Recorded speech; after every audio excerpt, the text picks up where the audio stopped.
Wayanad പുൽപ്പള്ളിയിൽ shadow police ചവഞ്ഞ് കടയിലെത്തി ഭീഷണിപ്പെടുത്തി പണം തട്ടിയ യുവാവ് അറസ്റ്റിൽ.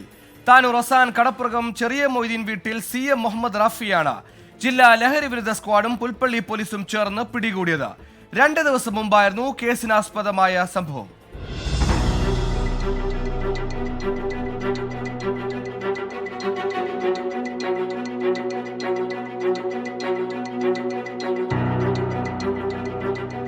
രണ്ട് ദിവസം മുമ്പ് മുഹമ്മദ് റാഫി പുൽപ്പള്ളി താഴെയങ്ങാടിയിലെ ഒരു കടയിൽ കയറി ഇവിടെ അനധികൃത മദ്യവിൽപ്പന നടത്തുന്നുണ്ടെന്നും കട പൂട്ടിക്കുമെന്നും ഭീഷണിപ്പെടുത്തി. ഷാഡോ പോലീസ് എന്നാണ് കടയുടമയോട് പറഞ്ഞത്. ഈ കാര്യങ്ങൾ മേലുദ്യോഗസ്ഥർക്ക് റിപ്പോർട്ട് ചെയ്യാതിരിക്കാൻ 25,000 രൂപ നൽകണമെന്നും ആവശ്യപ്പെട്ടു. തുടർന്ന് കടയിലുണ്ടായിരുന്ന ജീവനക്കാരൻ യുവാവിന് 10,000 രൂപ നൽകി. പിറ്റേ ദിവസം കടയുടമ എത്തി CCTV ദൃശ്യങ്ങൾ പരിശോധിച്ചപ്പോൾ സംശയം തോന്നിയാണ് പോലീസിനെ അറിയിച്ചത്.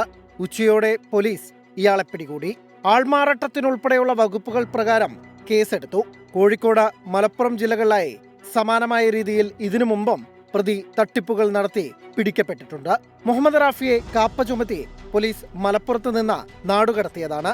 ബത്തേരി DYSP KK അബ്ദുൾ ഷെരീഫിന്റെ നിർദ്ദേശപ്രകാരം Pulpally police sub inspector H ഷാജഹാന്റെ നേതൃത്വത്തിലാണ് അറസ്റ്റ്. 24 വയനാട്.